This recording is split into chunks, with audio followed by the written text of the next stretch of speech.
Would you know what to do if you were having a heart attack? Would you know the signs? Would you know what to do if someone around you were having a heart attack? What 3 things can you do right now to reduce your risk of having a heart attack? I'm Kurt Williams, and these are all the topics that we're going to be unpacking today on The Healthy Dude. And we are joined by an expert, okay? And I say expert, and look, this is only like part of his bio. Dr. Deepak Talreja. All right, so clinical chief for Division of Cardiology for Sentara. Yes, sir. Medical director, cardiovascular service line, Sentara Health. Associate professor at Eastern Virginia Medical School. And then here's extensive expertise in coronary interventions, structural heart disease, echocardiography. Yes, what he just said. Nuclear cardiology, pacemaker implantation, and lipid management. And the reason I wanted to mention all that is so that I want people to know you know what you're talking about. Thank you. And I know you're modest and you don't want to go on about that, but I just think that you are the person who can answer those questions about how do I know the difference between a heart attack and heartburn. And so let me just start with that. I mean, how would you is this heartburn? Is this acid reflux? What's this pain? How do you know that you're having a heart attack? That's such a great question. And Kurt, I love that on your Healthy Dude program, you're really getting this information out to the community because it truly is life-saving information. We've seen countless examples of people who didn't know the answers to those questions and have paid for it in a very significant way. So this information can be life-saving for everyone listening and for their family members. The first question you ask is, how do you know if you're having a heart attack?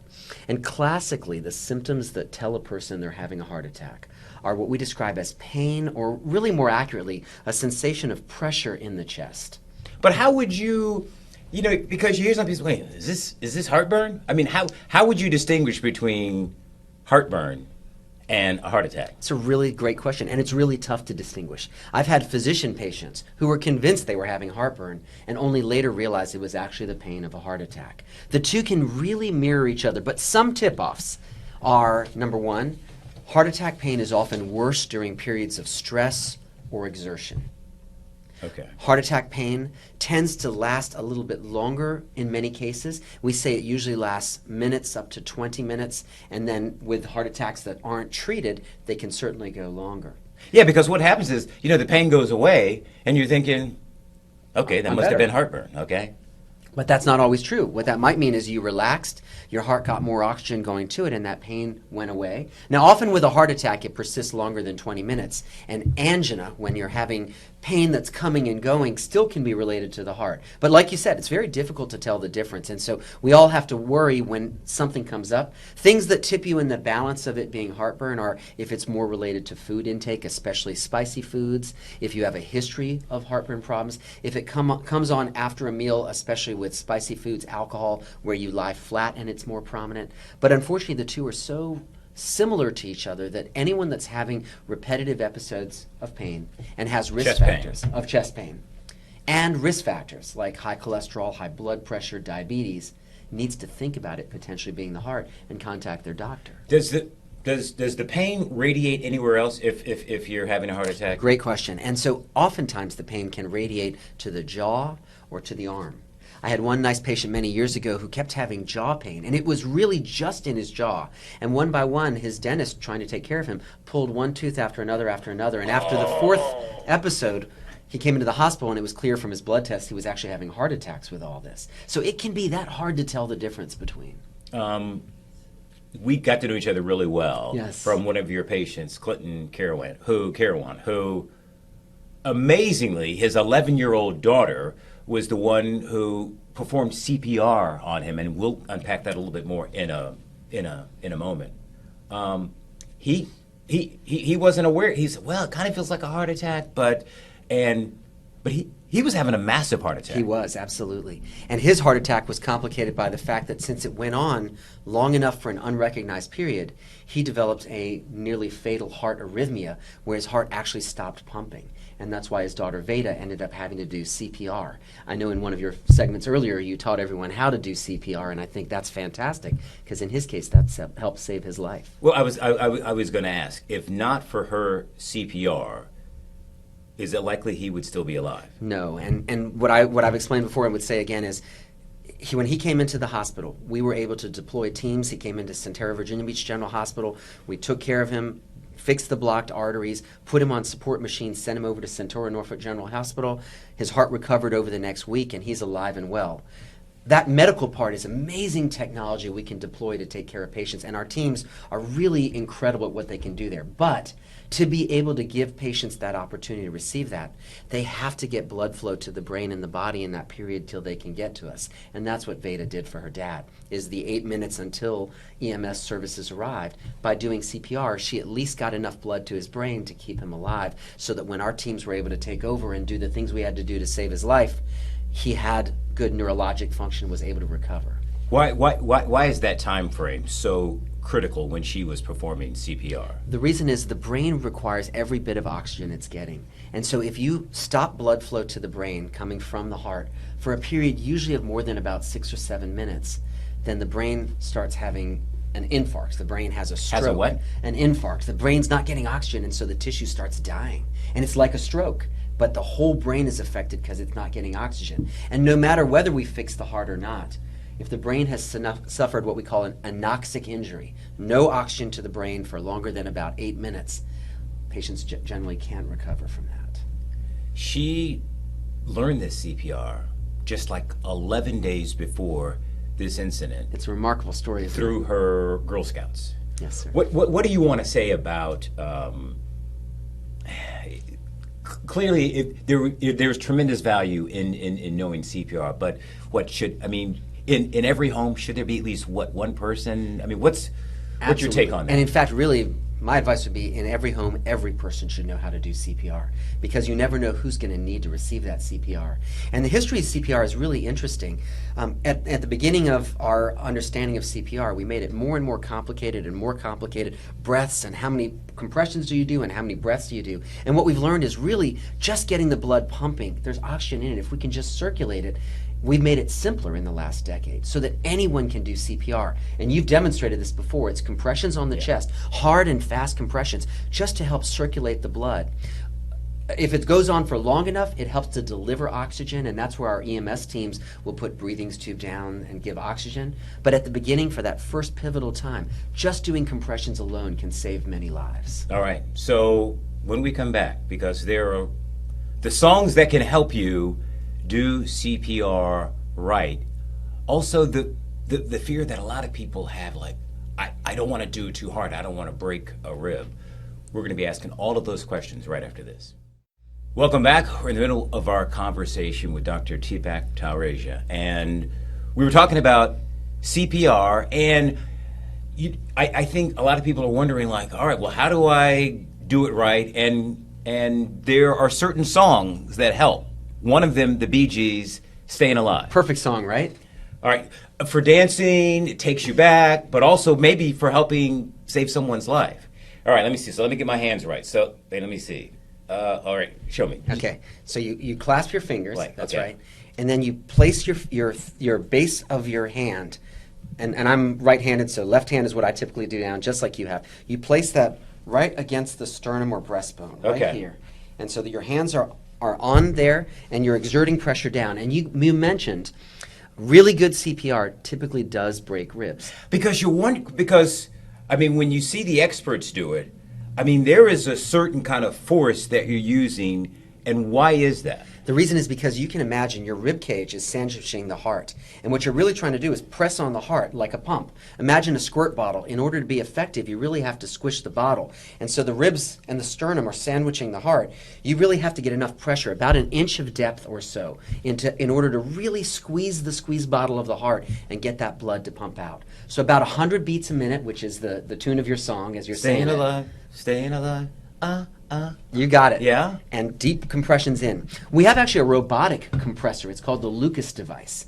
The EMS teams will often put that on a patient, and when we see someone coming in with that Lucas device, like a little robot doing compressions, it absolutely breaks ribs. It goes in about an inch, inch and a half, and it's hard compressions, and that's what we're trying to do as well, is really give good compressions. Do you... Uh-oh, that's your watch talking. And the watch said, I don't understand. And so for the people who did not understand what he was saying is you do want to use a certain amount of force.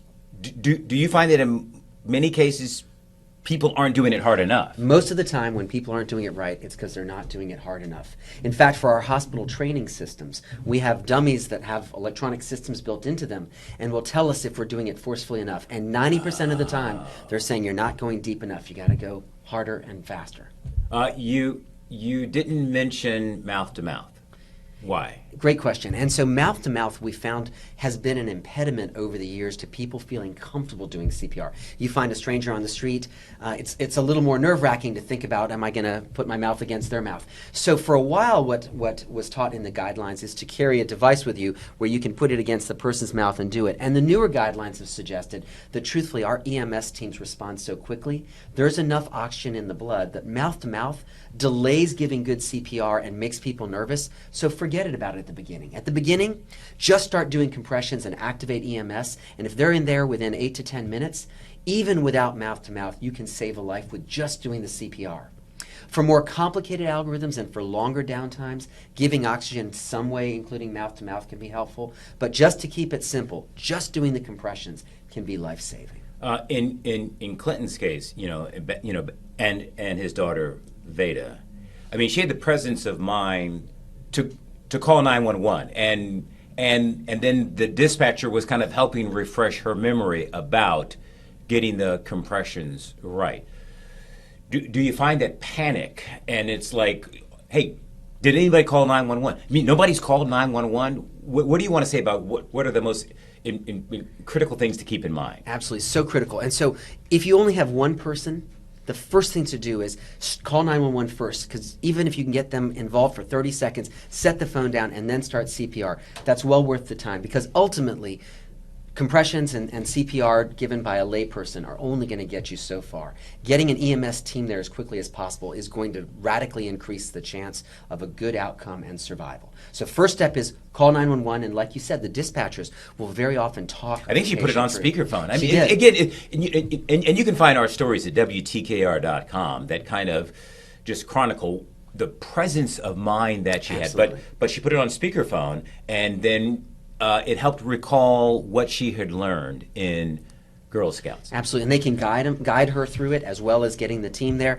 I've seen everything from people who have no experience with CPR getting talked through it by 911, and unfortunately I have seen some cases where the 911 operators have tried to talk a family member through doing CPR, and it's just been too overwhelming and they haven't been able to do it. And I can think of one patient who had a tragic outcome and didn't survive through, and it's hard because we don't have the expectation a family has to do CPR, but boy, if there was one thing I could have changed in that patient's life when EMS was talking the family through it, getting that opportunity to use that advice and do some CPR might have been the thing that made the difference in that patient's life. And again, it's not our expectation. I don't want ever to shame anyone into saying they have to do it, but it can be such a difference. That's why educational efforts like this that get everyone in our community comfortable with this can be helpful. And one last thing that's a thought process I have is, what's really nice is when you have 2 or more people around, or if you're in a public place where you can quickly get people to help.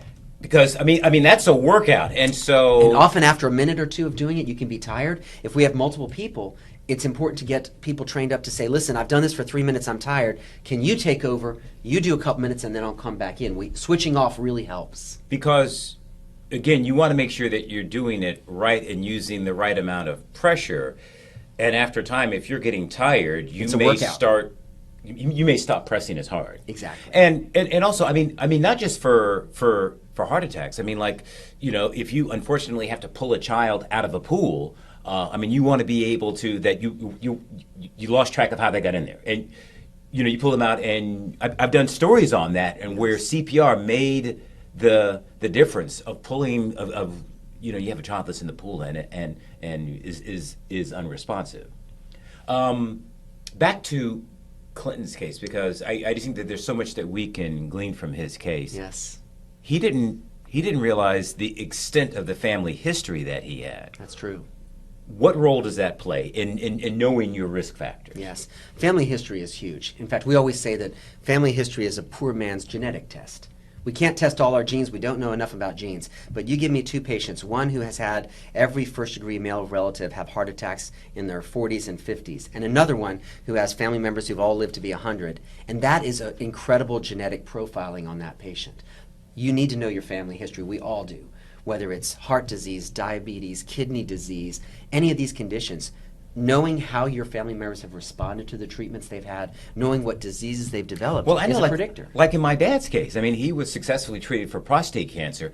Knowing that risk factor for prostate cancer, it made me super diligent about getting screened, and also, just knowing, being an African American male, we have like a higher rate of getting prostate cancer. But that that family history helps because if you're like, well, I'm not overweight, I Right. exercise, you still need to know your family history. And so I want to ask you a few more questions along that line right after this. All right, we're back with Dr. Deepak Talreja, the clinical chief for Division of Cardiology at Sentara Health. We were talking about family history, and in particular Clinton Carawon's case, and he didn't realize the extent of that. Because I would imagine that can help you in the sense that, man, I work out, I'm not overweight, I don't smoke, but maybe you don't know your cholesterol numbers, or you don't know the extent of your family history, and you might have a false sense of security. That's so true, especially with heart disease. It's a silent killer. And so to your point exactly, if you know you have a bad family history, you're going to want to be more careful about not smoking, about watching your blood pressure, your cholesterol levels, eating healthfully, exercising, doing all those things that we all should be doing, but it's that much more important for you. And now You mentioned some interesting things there. So it seems, all of those, so high blood pressure can be a factor for a heart attack? Absolutely. When you have high blood pressure, it often is caused by stiffening of the arteries, and it makes the heart work a lot harder. You hear that, that there's a risk of an increased stroke if you have high blood pressure, but it can also... Both. Heart attack and stroke risk increase, and kidney failure as well. And cholesterol. I wonder... you probably know your cholesterol numbers. Very much so. I We don't. should all know that. We should all know our total cholesterol and our bad cholesterol. See, I know my blood pressure numbers because of the family history of high blood pressure. I'm not so good at my cholesterol numbers. What do those tell you? What those tell you is what builds up in the arteries that causes heart attack is cholesterol. So if you want to look at someone's risk of a heart attack, it's how long they've had their cholesterol in their body and how high it's been. So the longer we live, the more cholesterol we tend to build up. And if your cholesterol starts lower, over a period of 50 years, 70 years, 90 years, you'll build up less in the arteries. And that's why we should all know our numbers. Most Americans have a bad LDL cholesterol somewhere in the range of 100 to 160. And see, when you throw out LDL, there are people who's like, there's good cholesterol, Yes. and there's, what are your good numbers and are your bad numbers? Recently, I think my nurse practitioner was saying, hey, your good numbers are good, your bad numbers could use a little work. So what's the takeaway on knowing your numbers? Know your numbers and discuss with your physician. There are different cutoffs for different people, but in general, the HDL or good cholesterol, we want to be above 40 or 50. The bad cholesterol or LDL, we certainly want to be below 130, and if you have any of those risk factors, below 100 or below 70. Whether it's through diet and exercise, whether it's through medicines, and that reduces the risk of heart attack, stroke, and death. So some people hear some of that, eating right, exercise, medicine. Medicine is, hey, I'm good with taking medicine. What's the concern with relying on medicine and not making lifestyle changes? Great point. Natural processes are always better than anything else because medicines target a specific part of the system, whereas eating healthfully and exercising well help your whole body. Everything gets better. Blood pressure, diabetes, conditioning, mood, your psychological condition. Everything is better if you exercise and eat right. So that should be the first thing we do. But some people, because of their genetics, even with all that, still end up in trouble, and that's when cholesterol medicines are a good augmentation. But it really is both together and not one or the other. All right. So if you don't want to, when people hear eating right, they think, oh man, I got to eat tree bark. I mean, what are the things you want to keep? I mean, without feeling like you have to be a nutritionist, what do you want to try to keep in mind? Three simple things. Three simple things matter for most people. Number one is eat less. We Americans eat too much. We were told to finish our plates, and our plates have just gotten bigger and bigger. So eat less. Number two, less processed foods. Processed foods are a real risk out there because we're not as good at making things as nature is. So natural foods are number two. And three, mostly plants. I'm not saying you have to be a vegetarian. That's probably the healthiest diet, but I'm not a vegetarian myself. But more plants, more fresh fruits and vegetables, and then on top of that, healthier cuts, leaner cuts of whatever else you're eating. That's what it really comes down to for most folks. So the leading cause of heart attacks? I mean, is it plaque buildup in the arteries? That's it. Over smoking? And a good question. A lot of things increase the risk of plaque buildup. High cholesterol, diabetes, poor diet, smoking, stress, all those things cause plaque to build up in the arteries. Stress? Normally. Stress can cause a plaque buildup. Yes. Believe it or not, stress makes the body more inclined to build up plaque. And we actually have neat tests where we can put a thermistor, a temperature probe in the arteries. And just like a person might have a fever if they're not doing well, unhealthy arteries actually have a slightly higher temperature inside them. It's almost like they have a little fever in those portions of the artery. The three things that people can do right now, the three that you would maybe say are the three most important things, and I think that'll be our final question. I love it. Number one, quit smoking. Number two, take up a healthy exercise program. It does not have to be intense. 30 minutes of exercise 5 days a week, and that can be walking, getting in the pool, getting on an elliptical machine or a bike, anything where you do 30 minutes of real exercise 5 days a week. And then the third thing is the combination of better diet, like we discussed, and stress reduction. All right. Dr. Talreja, thank you, man. Thank you, sir. It is always a treat to talk to you. I really appreciate that. Thank you for doing this education. Yeah. Keeps me in bed at night so I don't have to come in and take care of really sick patients. All right. We love doing our part. All right. Hey, and we thank you for joining us on The Healthy Dude.